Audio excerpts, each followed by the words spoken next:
Everyone to the Arts Academy podcast. We missed last week, but we decided to come on today just to give everybody a quick update of things that are going on in the school.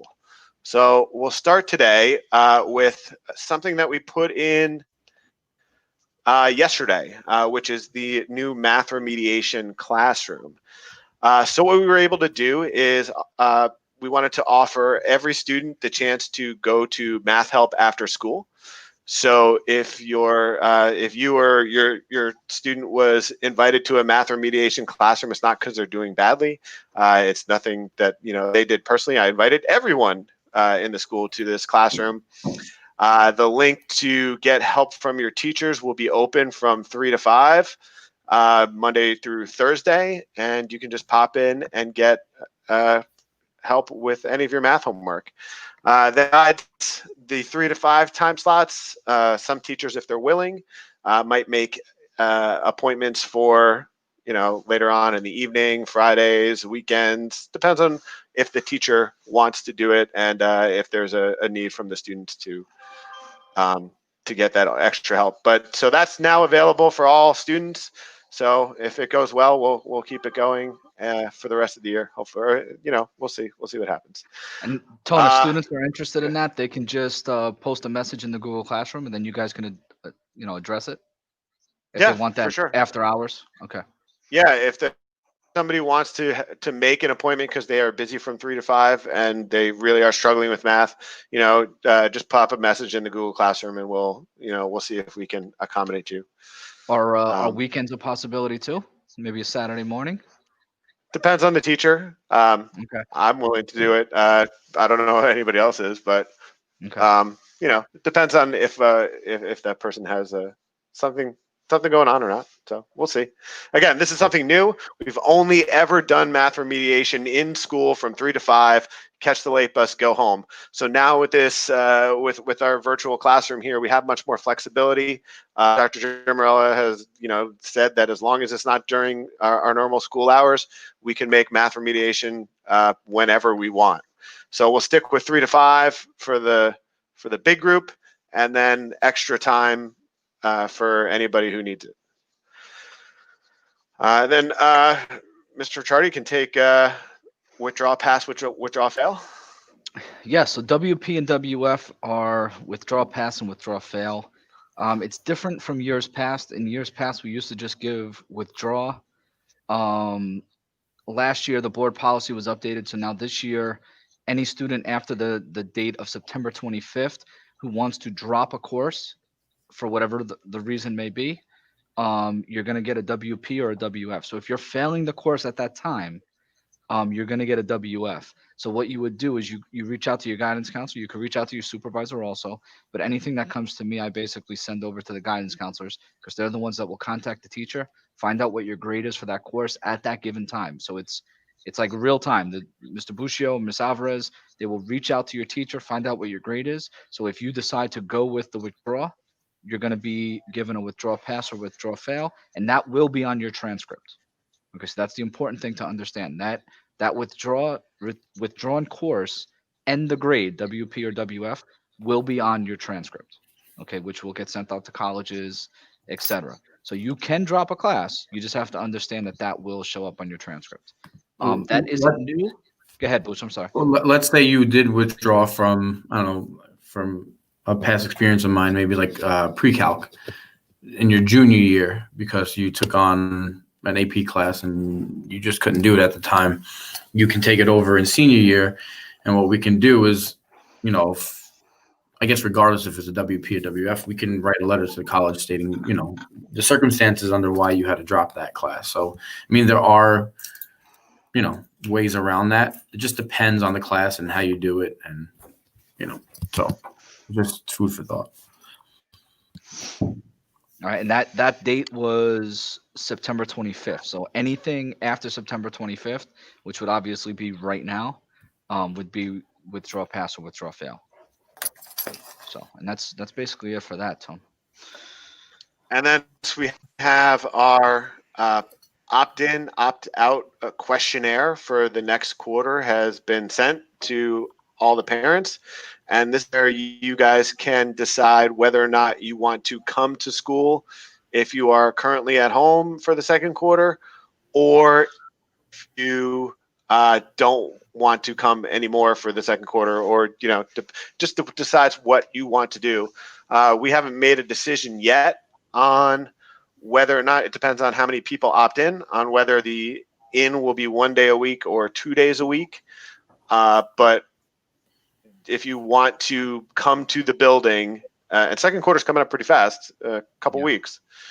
So if you want to come to the building for your classes in quarter two, definitely look out for that form and be sure to opt into that. Yeah, and just some Anything specifics. else? The email specifically, I believe, says commitment to learning consent form. I believe that's what it's sent as. You have to log into School Mint, and then it basically just asks two choice. Choice one is hybrid learning. Choice two is full-time virtual.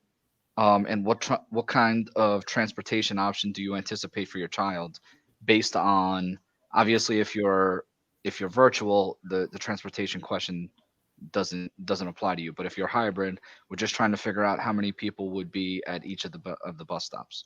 And again, all students have to wear masks.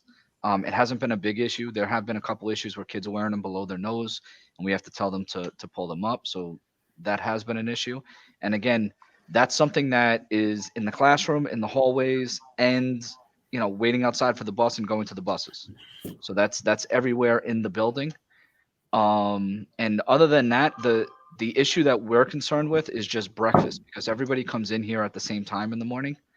And yesterday we just had the SAT, PSAT. There were a lot of kids in the building for one day.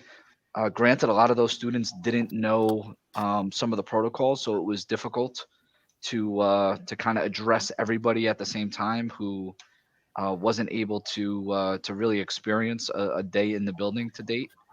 But with all that being said, whether it's 1 day or 2 days, which Mr. Gongora just said, 25% or 50%, that's going to be determined by the number of students who opt in or opt out. All right. We're just trying to be as safe as possible. And there were some concerns yesterday with the number of students. And to be honest with you, the way that they handled themselves and addressed the protocol, it wasn't the best experience with that many kids. We as adults, as the educators in the building, we were a little concerned. So as long as these restrictions are still put on us, we have to make sure everyone's adhering to them. Anybody else? You guys have any concerns about that yesterday?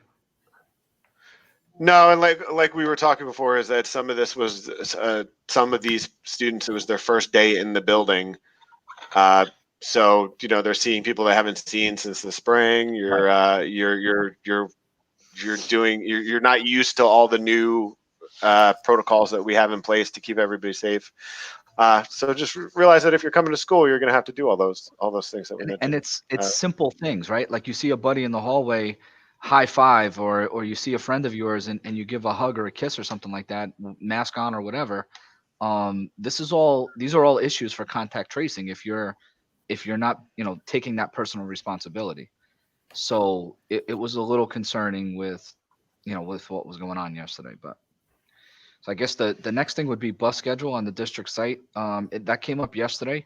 A lot of people who hadn't been to the building yet reached out. I had about 4 or 5 people that reached out to me that hadn't been to the building, that either came in for PSAT or SAT and didn't know what their bus number was, where to pick up the bus. So all of that is on the district website. You can go to the website and get all that information. I forget what the exact tab is on our website, but it basically is for students for coming to our campus. And you can get all that information. There's a tech tab, there's busing tab. It's all on one site. And then again, that bus schedule will be up there for anybody who may have been opted out but now wants to opt in for quarter two. That bus schedule is already up there. So I don't anticipate the bus schedule changing. They may change it. I would anticipate maybe them sending a second bus if there are a lot of people on a certain bus stop. All right, but that will be determined once all those numbers come in. All right, and then Mr. Buccio, you want to talk a little bit about seniors and Common App? Yeah, I mean, at this point, all the seniors should be contacting myself or Ms. Alvarez through Common App, requesting us to put your information in, do the recommendation letter. We have to do recommendation letters for each of our students, and you can also pick a teacher, and you can pick another recommender, whether it be a coach or an outside music teacher, just for an example. Give us at least a week, 5 to 10 days, notice that you need a rec letter, and we have a lot of brag sheets to go through. I don't know if you could post that link for the brag sheet that I gave We'll to you put guys. it. Yeah, We'll put it in the notes, in the show notes on YouTube. good. Okay, because it's description. on the Google, it's on the senior classroom too. So just do your brag sheet. That helps us a lot with our rec letters, and just start getting on the ball with your college stuff. That's all. Yeah, those also help me. I take a look at those real quick before I, write letters, see what else you're interested in besides, math class. So it is a good thing to have as a resource. That and your college resume is usually what I ask students for before I write the rec letter for them. Yeah, and then just give us plenty of time. Don't ask. Hey, need a recommendation. It's due tomorrow. What do you? We might be busy. So definitely make sure that you're putting all these requests in with plenty of time. And I know a lot of students who have early decision, their application is due on November 1st. So that's coming up pretty quick. Yeah, I had to 2 do weeks. some early actions by today, and I had them done. I had one due today as well. So this was the first I've seen October 15th. Yeah, it's early. Tell me about it. I had to get some recommendation letters due this week, and it was crunch time for me. But they're done. Okay. So unless anybody wants to end with anything else, that'll be our episode for this week.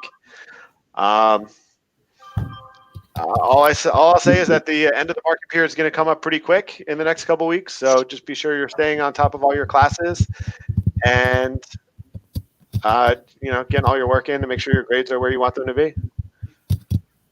You guys have anything? The only other thing I would say is they're from a parent and student standpoint, I think once all those opt-out, opt-in forms come in, give everybody a few days to kind of digest what the numbers are, and if anything other information comes out from the state. If you do play sports, one of the things that Governor Murphy just came out with was that indoor sports, they were given the okay to start practicing with some restrictions. So again, I coach basketball personally. I'm sure there's a plenty of students that play basketball or an indoor sport. So as of now, there are certain restrictions. I don't know what other restrictions are going to come, but we've been given the okay to basically have our schedule. I think for the most part, our schedule is kind of half of what it usually is. We usually play about 26 games. It's probably about 13. So whatever your sport may be, whether it's wrestling, basketball, or swimming, any of the other indoor sports, it's probably just going to be more county events, and it'll probably just be more league events. So you won't really be playing independents or anything outside of the county. So that could have a residual effect with some of the other things that may go on in the school building. You know what I mean? Again, we don't have LEAP right now. That's a district decision. We don't have any of our intramural program or anything like that. So maybe that opens the door for some of that stuff. I think that's going to be a decision for the district and school to make, at a later date. So hopefully we can make that once we find out the numbers for opt-out and opt-in. That's about it. All right. Boosh, you going to finish with anything, or are we good? No, I think we're good. We're good. Just everybody stay safe and do the right thing. And when you're in the building, wear your mask. Yep. All right. So look out for those emails that you have to return, and we will talk to you next week. Bye.